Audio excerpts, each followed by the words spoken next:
মহাশয়কে তার মূল্যবান বক্তব্য আমরা শুনব।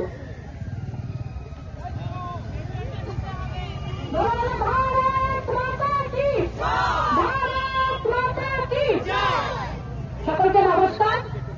আজ আমরা নদিয়া দক্ষিণ সাংগঠনিক জেলা থেকে আজ আমরা উপস্থিত হয়েছি এক বিক্ষোভ পথসভা।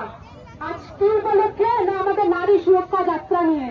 কেন আমাদের এই নারী সুরক্ষা যাত্রা? আপনারা ধরে রাখুন তো নারী সুরক্ষা যাত্রা।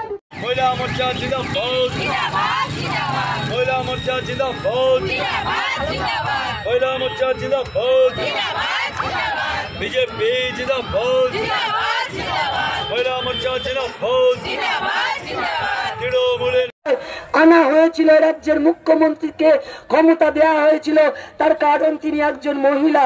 আজকে একজন মহিলা মুখ্যমন্ত্রী হওয়ার পরে সে আজ থেকে প্রায় 12 বছর ধরে এ রাজ্যে ঘটে যাওয়া একের পর এক ঘটনা আজকে ক্রমবর্ধমান মানুষকে দিশাহীন করে তুলেছে, প্রত্যেকটা মহিলাকে আতঙ্কিত করে তুলেছে।